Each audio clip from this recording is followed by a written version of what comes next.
Saya kira kalau ini saya pikir penting sekali ya, karena multi finance ini kan kepanjangan tangan bank dan mereka punya funding itu datangnya dari bank.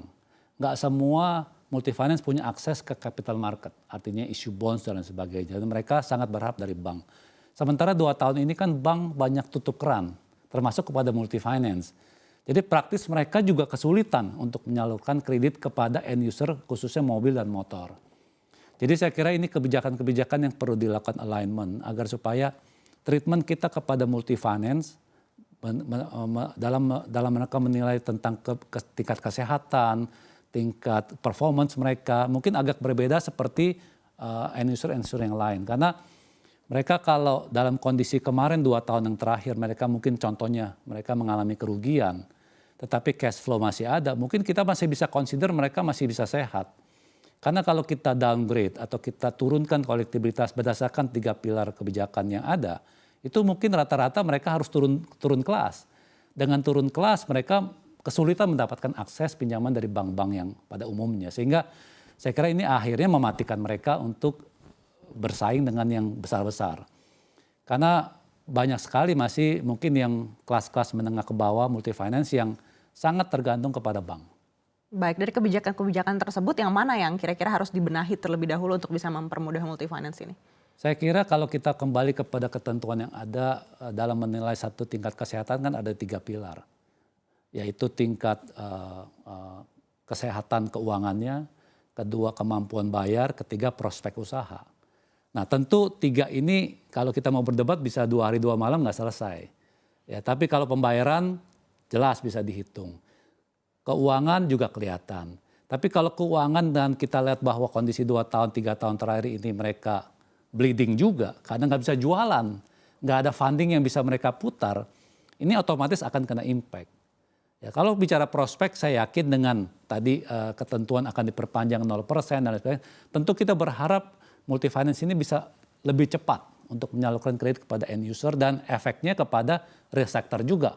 Motor mobil bisa jual lebih cepat, lebih laku, kemudian spare part, supplier, vendor segala macam bisa tetap hidup.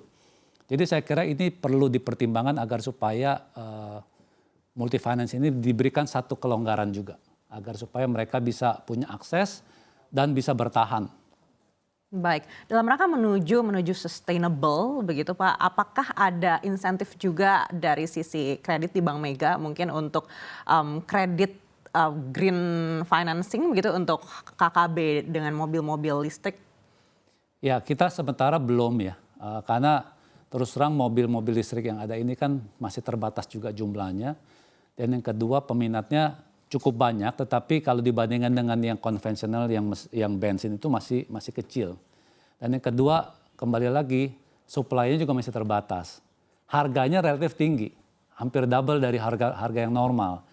Jadi banyak masih pertimbangan orang untuk membeli, apalagi dengan infrastruktur yang ada. Beberapa teman yang beli Ioniq 5 contohnya, mereka bingung kalau mau ke Bandung, mikir-mikir, nanti saya mesti ngecas di mana, kira-kira kapan ngecasnya, bisa berapa lama dan sebagainya. Sehingga akhirnya cuma putar-putar di kota Jakarta aja itu mobil. Ya, jadi saya kira ini padahal masyarakat kita pada umumnya menggunakan mobil itu mobilitasnya sangat tinggi. Bukan hanya dalam kota, tapi mungkin kadang-kadang buat traveling, buat ke keluarga dan sebagainya. Jadi bank mungkin akan lihat wait and see bagaimana ke depan. Dan saya yakin mungkin ke depannya dengan memang pemerintah juga mengarahkan kita untuk memberikan pinjaman-pinjaman yang green, yang cocok dengan lingkungan yang ada. Saya kira ke depan kita akan pertimbangkan itu juga.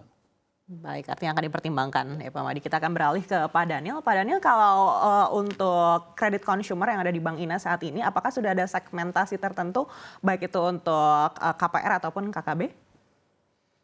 Sudah ada. Kami juga sudah ada kredit untuk apartemen, untuk ruko, untuk perumahan maupun untuk kendaraan mobil ya. Motor kita nggak masuk. Tadi seperti Pak Madi katakan, kami juga kerjasama dengan multi finance untuk kepanjangan tangan daripada bank untuk menyalurkan kredit motor. Seperti itu, Mbak. Baik, artinya Pak Daniel juga setuju dengan yang disampaikan Pak Madi soal kebijakan terkait dengan multi finance ini? Setuju. Cuman memang dengan pengalaman beberapa tahun yang lalu, kita kan juga banyak masalah di multi finance, ya. Dan kita umumnya di policy di Bank INA ini kita kerjasama dengan multi finance yang benar-benar mempunyai manajemen yang solid dan terutama yang punya parent company itu dari bank ataupun dari principal itu lebih kita lebih nyaman gitu, risikonya lebih terukur lah ya daripada kita kasih ke multi finance yang notabene nggak jelas gitu. Karena beberapa tahun yang lalu kan kejadian tuh multi finance yang besar-besar juga banyak yang collapse, bahkan bank-bank besar juga banyak yang kena, ya. Oleh karena itu kita juga lebih hati-hati untuk kerjasama dengan multi finance. Tapi saya setuju kita juga punya keterbatasan untuk menyalurkan kredit konsumen, khususnya motor, kendaraan motor. Oleh karena itu kami tetap memerlukan multi finance untuk bekerja sama sebagai kepanjangan tangan bank. Demikian, Mbak. Baik, Pak Daniel, kalau artinya DP bisa sampai 0%, ini kan biasanya memang cicilannya cukup signifikan begitu ya, terlihat bunganya. Dan apakah dengan adanya banyak masalah di global dan juga pelemahan rupiah ini akan mempengaruhi tingkat cicilan tersebut? Saya pikir itu pasti ada ya. Cuman sejauh mana kita itu menselek nasabah ataupun bekerja sama dengan para multi finance dan halusnya dari kejadian-kejadian yang kita alami biasanya itu semua bisa kita mendapatkan solusi lah untuk hal itu. Yang penting kita tidak jor-joran lagi untuk memberikan kredit-kredit konsumen ya, tetapi lebih hati-hati ya. Kita mau semuanya tumbuh tetapi dengan prudent.